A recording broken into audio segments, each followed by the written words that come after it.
So the back-to-back national champion Georgia Bulldogs just wrapped up their spring game, and you know, there was a lot of questions going into this weekend's game, but a lot of those things were answered. But the number one question that we all have is, what did we learn from the Georgia Bulldogs spring game? Leave the video a like and comment your thoughts down below on the game. I don't know how Georgia does it, but they're still the number one team in the country. Georgia lost by far the most talent out of any other school this past season to the NFL draft and to the transfer portal, and yet they look like they're primed to go on another championship run. It's funny because the first national championship team was solely led by that defense. The second national championship team was led by a stellar season that Stetson Bennett had, along with a really good defense.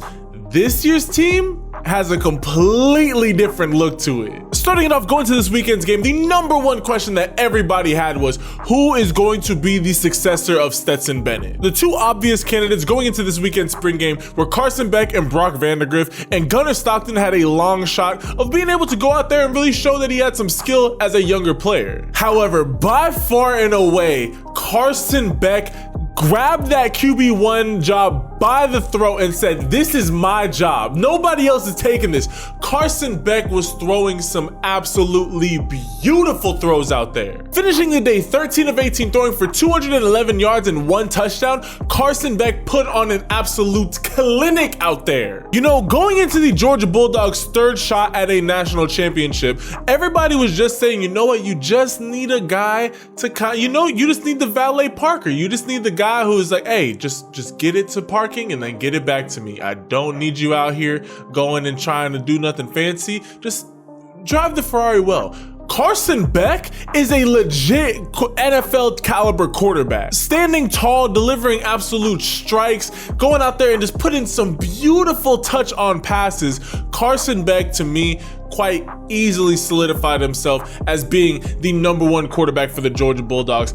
And obviously, you know, Stetson Bennett just came off an amazing year. I think that Carson Beck can put up an even better season. Not only do I believe that Carson Beck is an overall better quarterback as far as his traits, his physical traits, maybe not as much as his mental processing that Stetson Bennett really accelerated at, as well as athleticism, but I think Carson Beck has a much better arm. He can throw the ball and just get the ball to his playmakers more effectively than Stetson Bennett could, but he also has more targets. Pretty much the only wide receiver targets that Georgia had last year were Brock Bowers and Ladd McConkey. You know, they had some other guys that were making plays here and there, kind of, but a good 70% of the receiving yards came from those two guys. So not only are you bringing back Brock Bowers, the best tight end in college football, and Ladd McConkey, a very serviceable wide receiver, but you're also adding Mizzou transfer Dominic Levitt, who looked like an absolute seasoned star out there, as well as true freshman tight end Lawson Luckie, who looks to be a great addition. He looks to be a little Brock Bowers mini, as well as Tyler Williams.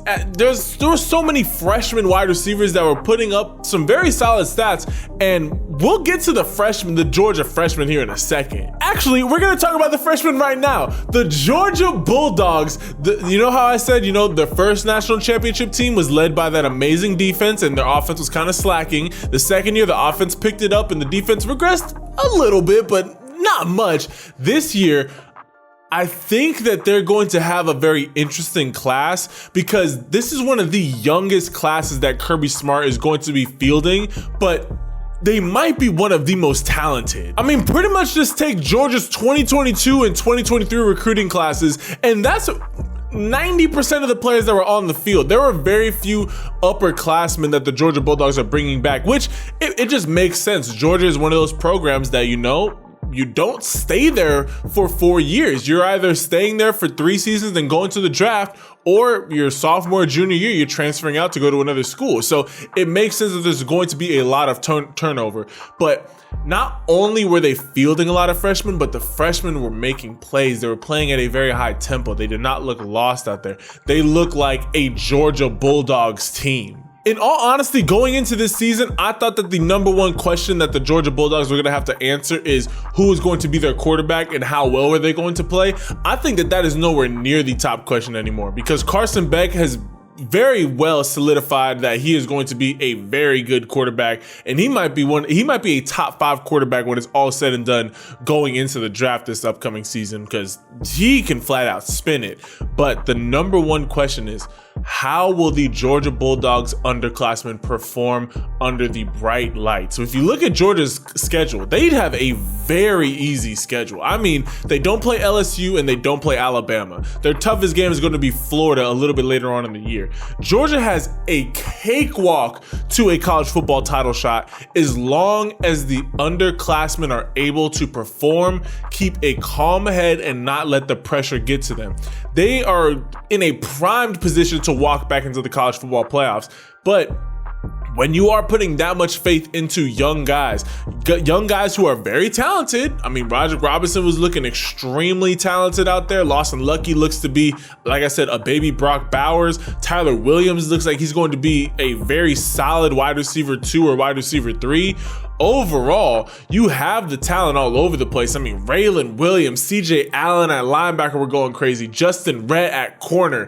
Jonell Aguero at safety. You guys had the freshmen going and playing all over the place, and they were playing well. Jamal Jarrett at defensive tackle. The number one thing is how much are they going to develop throughout the season? Are they going to be able to withstand the punishment of SEC football as younger players? I mean, you got to remember, we're talking about 17 and 18-year-olds. We're not talking about 21, 22-year-olds who are a little bit older. We're talking about guys who are still kids. They're still going through puberty. They're still going through growing pains. So they're not going to be as big at certain positions as other schools, or at least not mature big, because let's keep it a buck. For everybody that's played football, 5'10", 220 as an 18-year-old and 5'10", 220 as a 21, 22-year-old are two completely different things. If you know, you know. If you don't, you just don't. So it will be interesting to see how Georgia develops. I think defensive side of the ball, you don't have to worry at all. Georgia always is going to keep a very ferocious defense. The first half of the spring game, they weren't even going that hard. They were just kind of going through the motions because, it's a spring game. You don't want to hurt anybody, and especially with just how aggressive that Georgia can be, they could very easily start dropping players, which is the last thing that you want to do in spring game. You're just trying to go through the motions. You're trying to get some good looks, get some good film to go back and practice off of. Overall, Georgia is in a beautiful place to run it back and become the first team in college football history after the Minnesota Golden Gophers to win back-to-back-to-back national championships. I think that they're primed to do it. I think that all the positions that they are losing to the NFL draft, they're replacing either with one stud to replace him or two guys that are going to be able to make up for that lost production. I think that overall, Georgia's in a very good spot.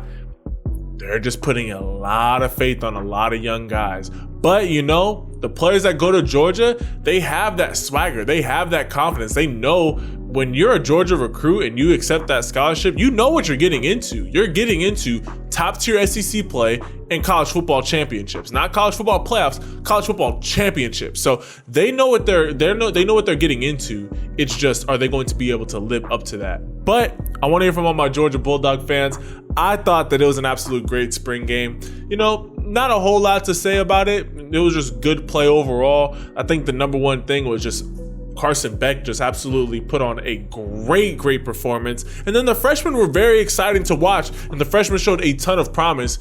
Like I've repeated multiple times, a lot of pressure is going to be and a lot of expectations going to be put on those freshmen, but I do believe that they will be able to live up to it, and I do believe that we're going to see a lot of these young freshmen really step up and become great Georgia Bulldogs very early. But again, all my Georgia Bulldog fans, I want to hear from y'all. Comment down below, what are your guys' thoughts on this upcoming Georgia Bulldogs season? Do you guys believe that you can run it back for the three-peat? You have the schedule to do it. You have the talent to do it. Are you going to be able to run it back for the three-peat? It's very hard to double it up. It's almost impossible to triple it up. But I think that the Georgia Bulldogs are the team to be able to do that. So comment that down below, leave this video a like, and hit that subscribe button so you never miss any of the fire videos that we drop on the channel. We literally give you quality fire college football videos each and every single day. I love and appreciate all y'all, and I will catch you guys in the next video.